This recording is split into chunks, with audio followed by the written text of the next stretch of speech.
My name is Aurelie Cormier, and welcome to the Intentional Wellness Parenting Show, where we set an intention to create healing and wellness every living day.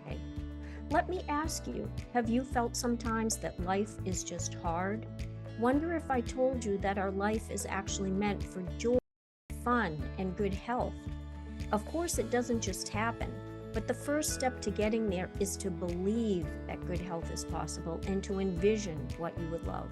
From there, we can choose the simple health habits that give our minds, bodies, and spirits the nourishment it needs to work well.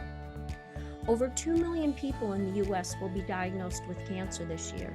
Between 600,000 and 1 million are preventable. Our genes are not our destiny. Therefore, the best time to make a difference is now. So let's dive right in. Welcome to a very special show. We are thrilled to have you all here. Aurelie is joining me, Aurelie Cormier. This is her fabulous show. Aurelie, I got to tell you, I'm super excited about building the resilience muscle for good health through stress management practices. I have to tell you, I have a device called the Brain Tap. And when I use it, this is me. When I don't use it, last night was me. And but, thinking about what this means and parenting in the same sentence is so difficult to describe. Let's just start by talking about or beginning the show with a practice. Yeah. And what I mean by that is, for those of you out there, you may not have a brain tap, but you do need to tap into mindfulness, right? Why don't you start us out with that? Oh, I would love to. So, for any of you that know about mindfulness meditation, you're going to be familiar with this. For those that aren't, this is going to be a guided meditation. So, just follow along. And what I'm going to have you do is you get comfortable. Some people stand, most people sit, some people lie down, some people sit on a chair, some people sit on the floor with their legs crossed. And then you can put your hands on your lap, and I want you to feel as comfortable as possible. And if you feel comfortable doing so, close your eyes. And we're going to take 3 deep cleansing breaths in through the nose, out through the mouth. And as you breathe out, I want you to visualize and feel that you're letting go of anything that no longer serves you. And then we're going to take a second deep cleansing breath in through the nose and let go. And that third deep cleansing breath in through the nose and let go of anything that no longer serves you.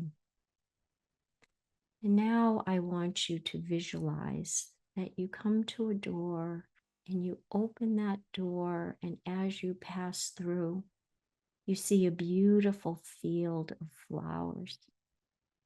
The sun is beating warm on your face and shining beams of unconditional love, support, wisdom, and guidance into your heart, filling you up with kindness and compassion. And you also see a beautiful field of flowers, and you walk over and you find your favorite flower, and you pick one and you bring it up to your nose and you smell the fragrance of your favorite flower.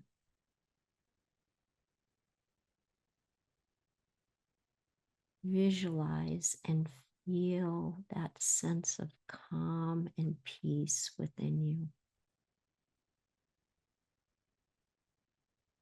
And now, as we end this practice, we come back to our room, come back to our bodies.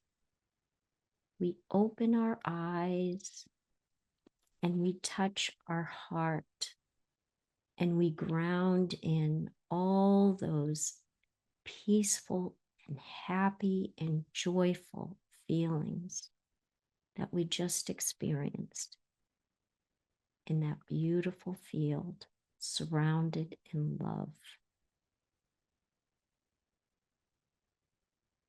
You can open your eyes, and I hope you feel a little sense of peace this day. Mm. And it's amazing how just a couple of minutes will help Yeah. you to feel so much better, calmer, more grounded. Yeah. I love thank you so much for that. And we'll make sure we pull this so we can share it. But the thing I'm really struck by is how just taking those 3 deep breaths in and out change everything. Oh, I mean, absolutely. change everything. I want to ask you this question. I mean, you have this practice, many practices. There's so Mhm. many ways that you are helping people. Um, how did you how did you go from what might seem a very different life to now getting involved with meditation, with getting involved with certain approaches and techniques that we now know work? What was that Right. like for you? Most people have had a personal challenge. I know for me, I had a bunch, and I'm here now. But what was it for you? Oh, that's a really good question because honestly, most of us come to this because we've had challenges in our own life that become opportunities and are lessons for us to make our life better. There's positive messages in every challenge. So for me, when I was 41 and had my daughter, and I was a single mom because soon after she was born, it was very evident that her dad didn't want to have anything to do with this. And so I was up by myself. I had a very responsible job. I was a clinical specialist for cancer patients, mostly breast cancer, GYN cancer. And I cut back from 40 hours to 32 hours after I delivered her. But as is anytime I'm stressed in my life, I have to go to school. So I went back to graduate school because it calms me down. And so I had these 3 things going on in my life, and that went on for like 10 years. And then at around 10 years, when I'm taking care of my daughter 24/7 and have a stressful job, and I had completed graduate school at that time, but I hit a wall and I was in crisis mode. And I'm like, I had been to the eye doctor because I was having trouble seeing, and they said, "Oh, you need surgery on your eyes because I have glaucoma." And I was beside myself. And I'm like, I can't take it. I need to get away. I need to relax. I hadn't really had a real vacation in 10 Mhm. years. So I made arrangements for someone to take care of my daughter, but it was all very hastily done. And I went away, had a great week, de-stressed myself, got felt like I was getting myself back, and came back, had the laser surgery on my eyes, and my Mhm. vision was better. But I just thought to myself, I can't let this happen anymore. Yeah. When I get into crisis mode, I'm not good for myself. I'm not good for my patients. I'm not good for my daughter. I need to be doing something to ground myself, keep my stress level Yeah. even so I don't get into this situation again. And that was Mm. one of the things that brought me to this. And lucky for me, I knew about the UMass Mindfulness Meditation program that John Kabat-Zinn had started Yes. and did their 8-week program. It was a life saver for me. Yeah. I want to talk to you about this because I want to jump into life, Hmm. LIFE, life.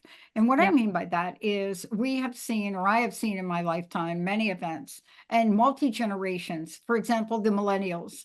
The millennials went through 9/11, right? The Hmm. Gen X, Zs, the millennial went through the greatest economic downturn turn on the planet. And I think it was 010, right? So Hmm. we had many, many, many things that happened during that period of time. Right. And so I want to take a really short break. When we come back, I want to walk people through the accumulation of stress. We're going to take a really short break. Everybody, when we come back, 9/11, economic downturn. Oh, wait, the pandemic. It doesn't matter what's on your list. Right. You're going to show up with something we know that's PTSD, and sometimes it stands for parents. Let's take a short break. We'll be right back.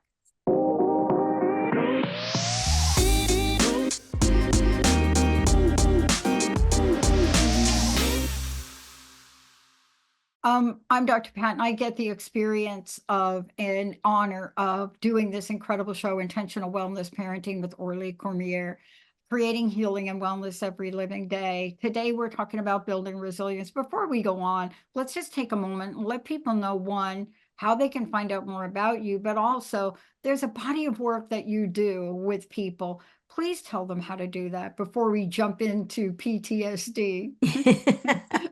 Um, so you can go to my website, www.aureliecormier.com, which you'll see in some of the messages here, and kind of do a scan of what's there, what I offer, and then on the last menu it says work with me. Go down there, answer 3 questions, tell me what is your need, what can I help you with. And I primarily try to help parents in pregnancy with young children or have adolescents, and parents themselves who have a personal or a family history of cancer, to reduce their risk over a lifetime of having that cancer, because there's so many factors that influence what causes disease. And we can do something about it. Thank Yeah. you for that. Let's talk about this.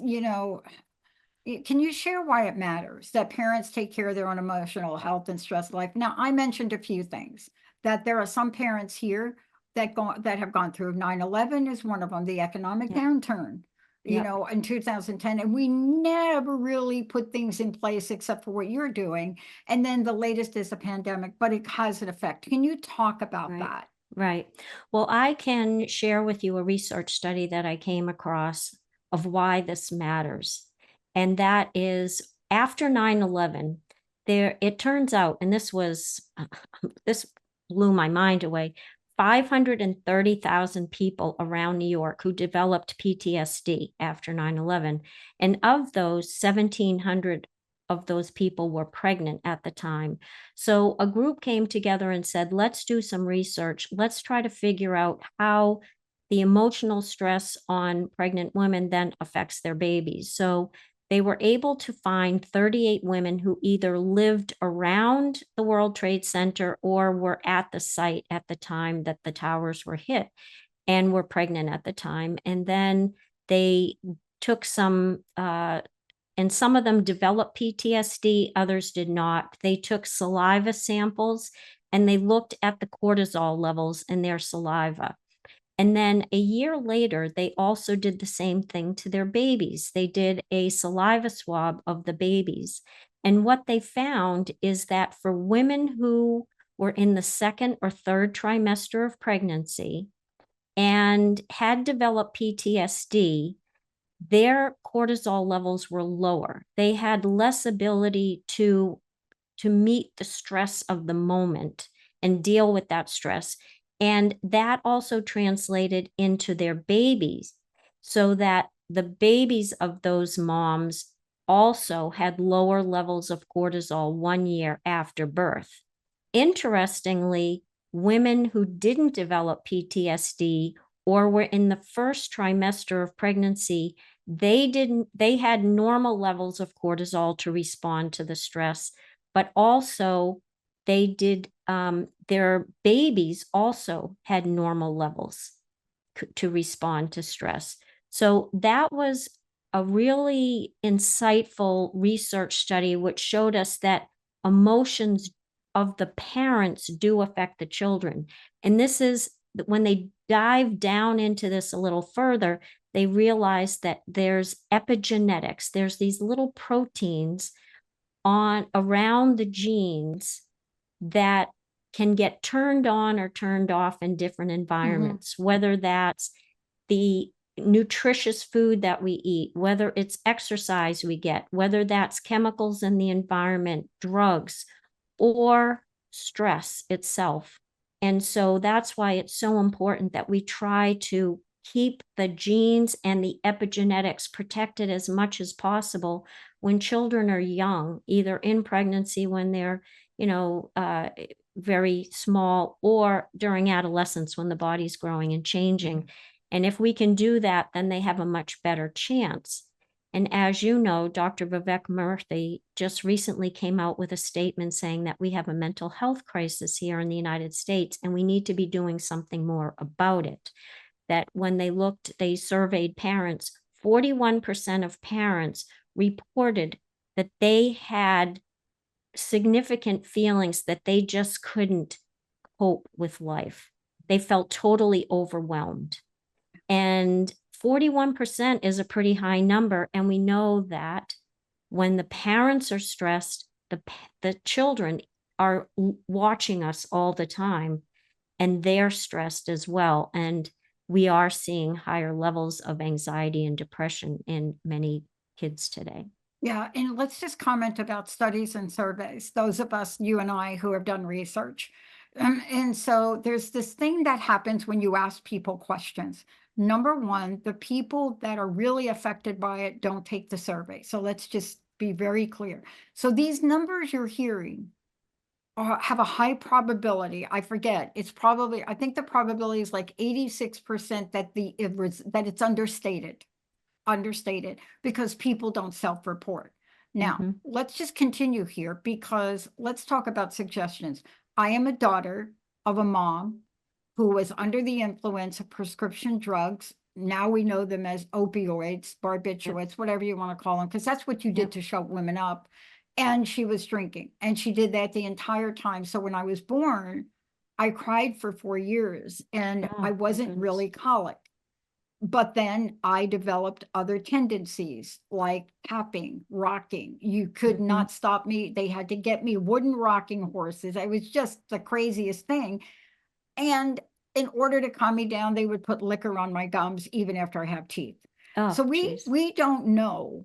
We didn't know then, but now we know. So let's talk about what can you say to suggest to help parents reduce stress. Oh, there's several techniques that we can use that are so helpful. So thank you for asking that question. Yes. One of the things that we can do, just simple things like what we just did, is breathe. When we take a deep breath, we are filling our bodies up with oxygen. It calms our mind, and it also lowers our heart rate. So it just reduces stress right there, just taking a couple of deep breaths. Another thing is igniting a positive mindset within ourselves. And this is something that I've learned over time. This didn't come naturally to me, but just telling myself, yeah, you can do this. Visualizing every day who you want to be, the best version of yourself, because when we're the best version of ourselves and we're filling up our spiritual parenting bank, as I like to call it, then we are helping our children. We're being the parents that they need us to be so they can be the best versions of themselves. And there's times when I'll take a little sticky and I'll put it on my bureau, or I'll put it on the mirror in my bathroom, and it says, "You've got this." And I'll wake up in the morning and I go to wash my face in the bathroom and I see that sign that says, "You've got this." And I'm like, "Yay, I do. I've got this." That positive mindset can make a huge difference. Another one is just nourishing ourselves with healthy food, because I think it's very common in our culture. You want to reach for the donut, you want to reach for the piece of candy with that processed sugar, and it tastes good in the moment, but then afterwards you feel more tired, you could feel a little more stressed, a little more cranky. So when we eat nourishing food, it nourishes our mind, our bodies are healthier, we're better able to be more resilient to the stress.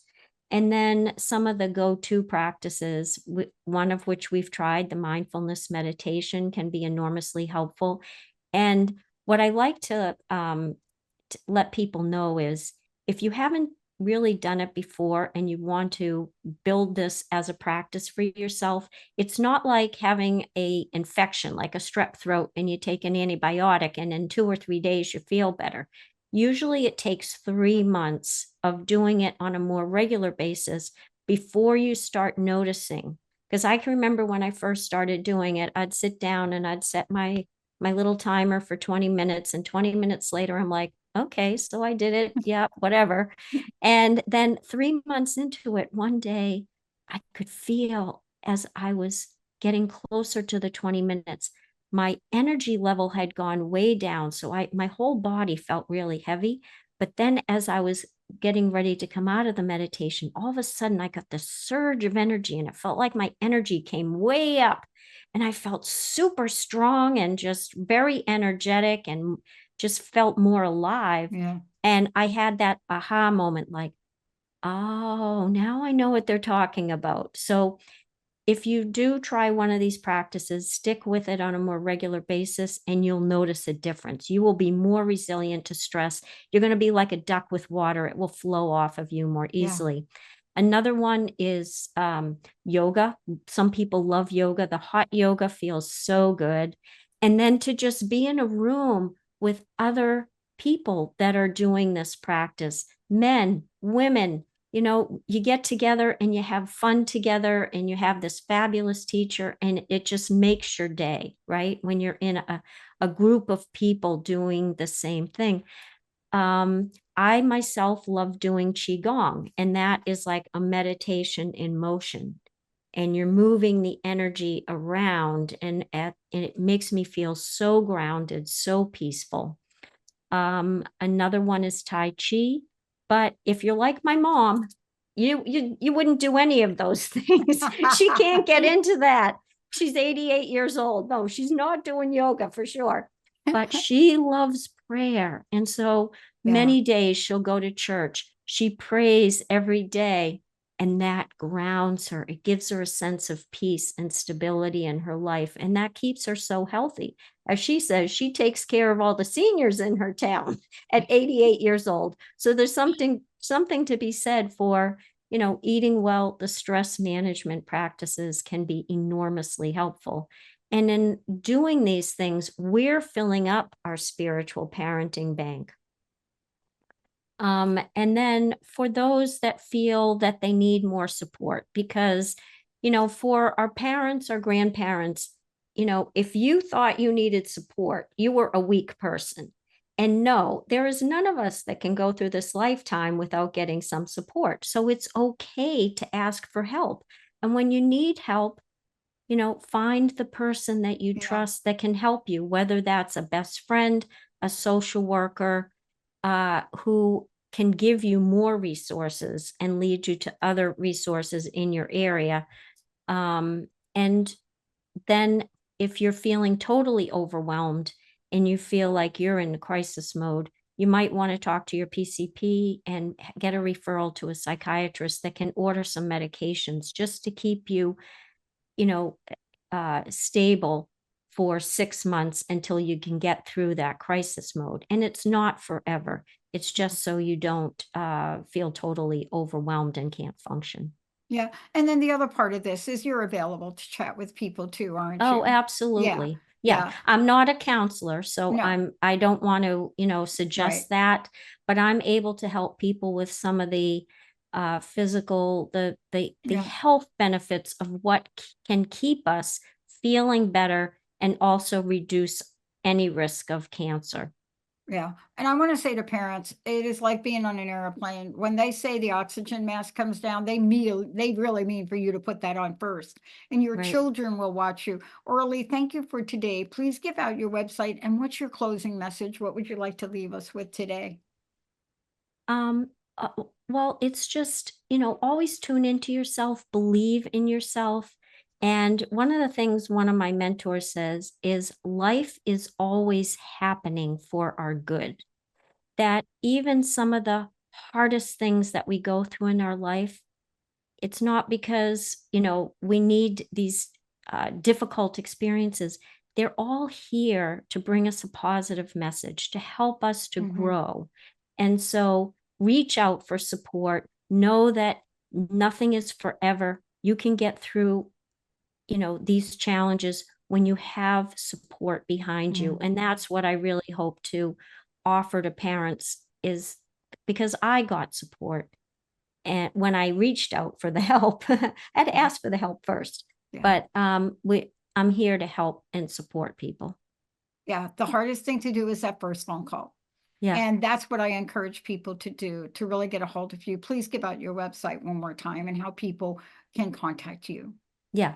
So and I'll spell my name, AurelicCormier.com.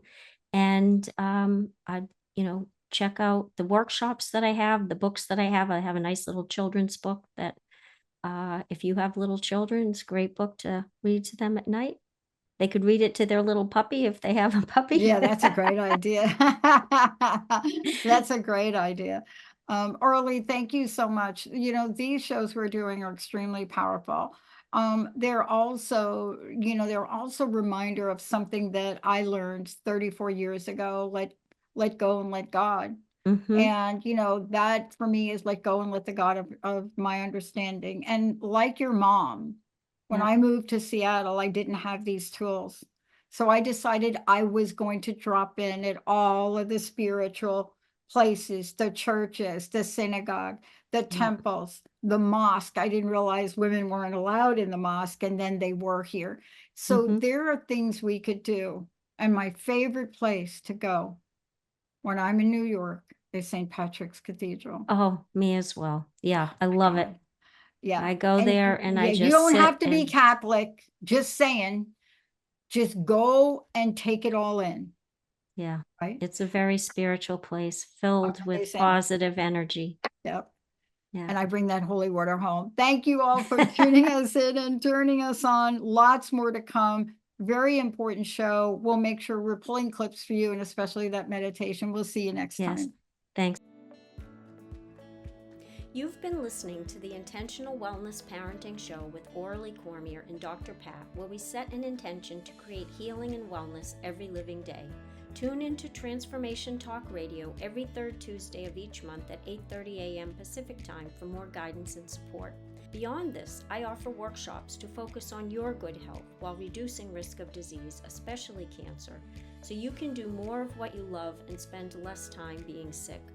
What I know for sure is that this is especially beneficial for couples who are pregnant, have young children, or teens, as you will give yourself and kids the greatest chance of living a longer, healthier life. So please join us at the Intentional Wellness Parenting Show.